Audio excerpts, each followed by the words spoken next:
Hey guys, Chris again from ClassicVWBugs.com, and this is the first podcast of Show Me Your Dub, and I'm with a wonderful couple, the Barbers. This is Doug Barber. But I'm sorry, I don't remember your wife's name. Nancy. Betsy? Nancy. Oh, Nancy. I'm sorry. Digital audio here.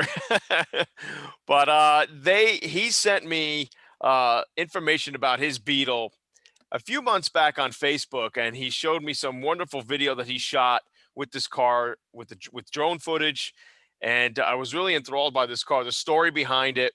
It's a 64 Sea Blue Beetle and unrestored, if I'm not mistaken. Is that right? That's right.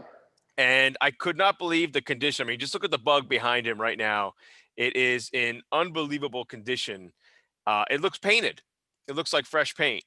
So here we are, guys. First podcast, Show Me Your Dub. And I would like to introduce the Barbers and their 64 Sea Blue Beetle. How are you guys? Real good. How are you, Chris? Doing well. It's this day's over from work, and I'm here chatting with you guys, and I was looking forward to this all day. We were as well. Thanks for having us on and letting us be on the inaugural Show Us Your Dub podcast. We really very much appreciate it. And this is what we're looking for: cars that have a historical, just an amazing history. You know, something that, you know, because a lot of bugs have history, but there's special ones out there that have history. And yours was the one that popped up to me first. So, and I adore Sea Blue. I've done a few Sea Blues in the past, and I do miss those cars. So, so tell me a little about yourself and how you found this Beetle. Sure. Well, as you can tell by looking at us, we're 60s kids. I'm in my 60s. I grew up in the 60s. Nice. And so, you know, Nancy and I came up at a time when every fifth car on the road when you would go out would be some kind of Volkswagen. Right. My mother drove me around in a Sea Blue 66 most of my childhood. And so that is kind of burned into my brain. Nice. My first car was a 67 Type 3 Squareback. Had that for years. And then I got a beautiful green 68 Beetle a couple of weeks before I left for college. Okay. 3 days before I arrived at college, a tornado went through the campus and dropped a tree and crushed it to the pan. No. I only had that green 68 for about 3 or 4 weeks. Anyway, then got a midnight blue 70 Beetle, which I had years. I had that in all through college and then into early adulthood. I had a 74 bus, which we repainted, fixed up. 75 first year Rabbit, the only year they were carbureted. Nice. And so anyway, the first, 10, 12 years of my driving life, I was, you know, a Volkswagen person. And then, you know, adult life came on and I didn't for Volkswagens until 1999. Of course, they released the new Beetle in 98. You couldn't get one. The lines were, you know, the lists were too long. Anyway, I got one in 99 and drove that for a number of years. Nice. And tell him about your experiences. So my first experience with V-dubs was my neighbor who I babysat for all the time, spent a lot of time with them. They had a pale yellow convertible bug, it was, and they had a Westphalia. Spent a lot of time in both of those cars. Kind of got me into the bug thing. And then my first car after I got my driver's license was a 72 Super Beetle Blue. Mm-hmm. So also the first time I learned to drive a stick. And it's so VWs are through your veins, you guys. it's the blood is flowing through you. My gosh. You know, if it's 1970 and you go to the shopping center, you're going to see just a sea of mostly Beetles, but also maybe some buses and Type 3s. Nice. So we grew up with it. So I'm a recently retired history teacher, a surgical RN. Wow. Not quite retired yet. But as I approached retirement, we found your channel a couple years ago. And, cool. Your channel, along with some websites and stuff, kind of rekindled both of our interests in having a vintage Beetle. Excellent. So we thought, boy, that would be a nice retirement interest. and it would be something that we could do as a couple. You know, we're in late middle age, but you know, we still have VW in our veins. And so we thought that would be fun.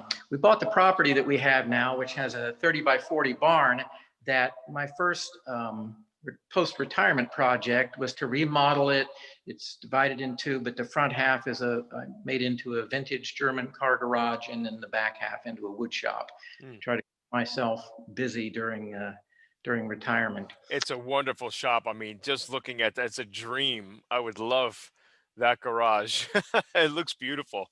Thank you. I spend a lot of time out here, and it's enjoyable. We hadn't actually planned to get a Beetle and get into the VW hobby until maybe 2021, 2022, something like that.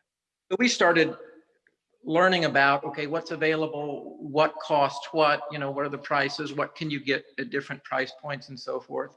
Right. And if about a year and a half ago on Facebook Marketplace, this Beetle popped up. Minutes from our house. We had always assumed that we would have to buy something probably sight unseen from California, Arizona, or something like that, because here in the Midwest, it's like New York. These cars rusted away years ago. You just, I mean, if it's a Midwestern car, it's going to have rusted away.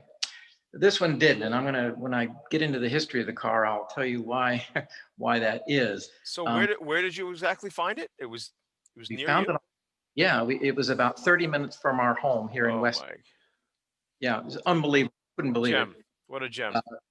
Yeah, just serendipity. And we jumped on it immediately when Doug saw it on Facebook Market.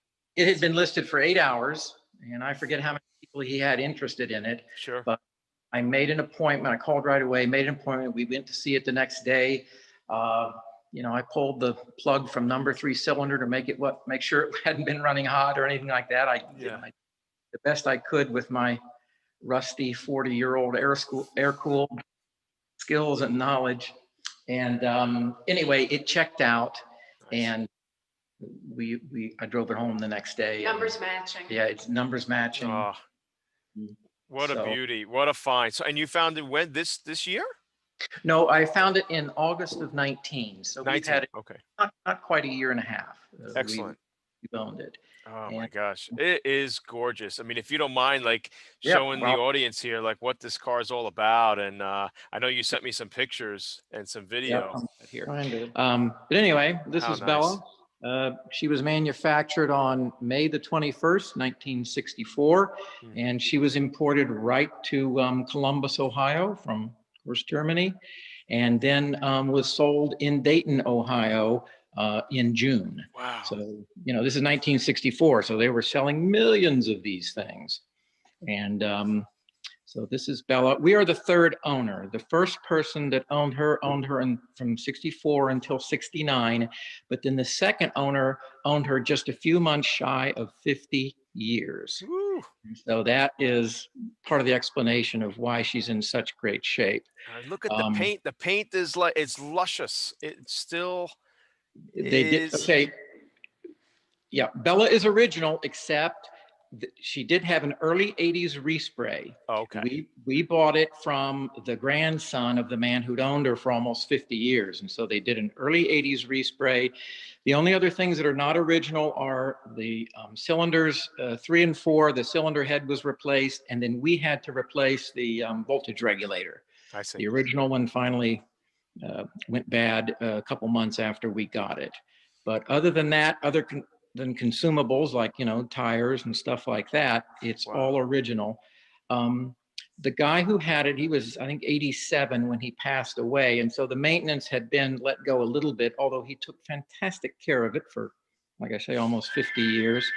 And let's just get her phone here. So the only thing that we have done to it in the last year and a half is we went after the safety and drivability. It needed tie rods, had a couple leaky wheel cylinders. Like I say, we replaced the voltage regulator. We were in a real quandary about, it needed new tires. It had bias ply tires on it that were dry rotted. I don't know how old they were, but pretty old. Okay. And so we had to go back and forth. Do we want to stay, totally original and do bias ply, or do we want to go radials? We decided for drivability to get Coker Classic radials. When Love we were those tires. kids, you saw thin white walls in Right. the 60s that we remember. And so that's what we went with, although we like wide white walls too. And that's what she originally came with. Yeah. So Sure. that's Yep. what we put on there. No, it was a good move to get the radials because I mean, every now and then I might go for a bias, but the drivability on the radial and the safety features. I mean, the bias tires. The second they hit a crack in the road, you're following that crack. So I think you picked a good one. I love those Coker nostalgia tires. Those are excellent. Sure. And I'll walk around, I'll do the exterior, and then we'll look at the interior. Let me pop up the deck lid. There's the Oh, engine. sweet. What a beauty. Yeah, it's, other than having the head replaced, and then as you can see, the voltage regulator, everything on there is pretty much like it's a delivery condition, has the original coil, original oil bath air cleaner. So the internals of the engine were never messed with. The block was never cracked open. No. Wow. Nope. Excellent.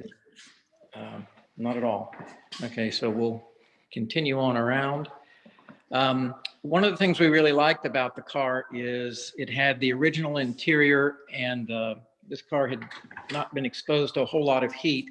Yeah. So you can see these are the original door cards. Got a little bit of fading here, but not too bad. That's okay. And this is 1 year only. This is, I think it's called Gray Cord. It was only offered in 64. And Chris, it's funny. I'm going to talk about the project we did to try to save the original seats, but we got on your channel on, okay, how do you, reupholster, redo your seats? Son of a gun, if the video that you had was exactly this. Yeah. It was Gray Cord out of a 64, and that was your reupholstery video. That's right. Kind of Awesome. funny. How awesome. Okay, so here's the original headliner. Ah, yeah. Excellent. Almost 57 years old. Yep. Nice sunroof. Yeah, first year steel sunroof. The original mats. Oh, wow. There. Now, the only other thing we replaced is we did replace the carpet. The carpet. Okay. And we replaced the carpet around the edges like the 64s had, because the other carpet was just going to powder. It was not in good shape. Okay. So we did make the decision to do that. Oh, she sits great. The bumpers look phenomenal too. Those are the original bumpers? The original bumpers, absolutely. Wow. Yeah. What a beaut. Yep. Okay, so the second owner had this car, and he retired it from normal use in August of '83. And it was driven 2,600 miles between 1983 and when we purchased it in 2019. Oh, wow. He left extensive notes on the, in fact, I'll walk over here and show you. The paper trail on this is just unbelievable. I'll just flip through all of these, but these are the notes that he left, the handwritten narrative of the maintenance that he did. It was stored in a garage and then a shed, and then he would take it out usually in the fall of each year and just completely go over it. And he would make notes about that. He had a really nice narrative of the maintenance that he did. And then in addition to that, I mean, you can see he took notes on everything. But then there's an extensive, I mean, this goes back to 1968. Wow. The service invoices. The prices are interesting to see, Yeah. $8, $2.97. Get your valves adjusted for $5, that kind of thing. But, it just goes all through, the original receipts. Wow. So anyway, Excellent. it came with that. Also, it came with 2 cardboard boxes of parts, which I have back here, including some original 60s. Oh, man, you got such a gem there. All this stuff is so valuable to You can see this little doll you got. extra Porsche headlights. Mm-hmm. Your viewers will recognize all those books. Uh-huh. When I was a young guy, and of course, even now, this is the Bible, as everybody knows. Yep. When I was a young guy back in the 70s, it was white and spiral bound. Yes. Boy, did it get greasy. Yep. I got one of Yeah. those. Oh, yeah, you have a 70s version of the I have, yearbook? yep, I have both of them. The one you just showed and the spiral bound. Yep. Yeah, yeah, terrific. Okay, so when we got the car and dealt with the reliability and drivability issues, then what was left over was to try to save this this 1-year gray cord interior. Mm-hmm. And the issue we were having is, of course, the threads are 56 years old. They're dry rotting and it's coming apart at the seams. I'm sure Right. you've seen that many times. And it came apart right down here and along here and so forth. Well, anyway, he had tried to glue this, and he had yellow dried glue all over this. It was a real mess. Hmm. So what we did was we disassembled the seats. We very carefully took off the leatherette, and then I'll pop open the hood. We're very fortunate to have the original toolkit. And as Nice. you know, Chris, and some of your viewers probably know, the original toolkits came in the same material as the interior. Yep. And so I found a lady not 10 minutes from our house that was an upholstery restorer and had done VW seats before. Nice. So she took the very smallest piece from the tool wrap and was able to fix the seat here. And then she did a stitch for stitch replacement of all the leatherettes. The back seat has not been touched because I don't think anybody's ever sat in it. Right. Front seats, especially the driver's seat, of course, was literally coming apart at the seams. So she broke everything down, completely disassembled the leatherette, and then did a stitch for stitch replacement. And then Nancy and I, Yeah, we took it off and took it to her. yeah, I we did cleaned everything. it up, and then yeah, we removed it all. We watched the videos how to do Right. it. And Doug refinished the frame, and then the woman restitched every seam on the front seats. top and Phenomenal job. Phenomenal job, because it's very tough to get a replica of that today. I think there's only one source. I don't know if Lenny and West Coast Classic Restoration still offers that, but that is a rare 1-year pattern. Yeah. I tried to find a replacement and couldn't, but yeah, West Coast Classics might have the 64 gray cord. We went with the foam replacements, but in the back, it's still the original horsehair. So you still have that nice V-dub smell. You have a milder version Oh. of the classic Beetle smell. There you go. You can't lose that. And as you've probably seen, it came with beautiful toolkit. Woo. Yeah, original. We've been really fortunate because, like I say, we're middle-aged and we got into this as a husband and wife hobby. And we're very fortunate to have an excellent VW club of long standing. The Central Ohio Vintage Volkswagen Club. They're headquartered in Columbus. They've been around since 1990. And they have been just a joy to newbies like us, to vintage Volkswagens.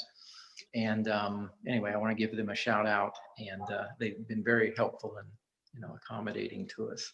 Well, that brings up a great question. So if there is a newbie coming into the VW scene, maybe you guys have a past of Volkswagens, but say they're getting back into the scene or they're fresh into the scene, what kind of advice do you think you can give them to look out for before buying a Bug?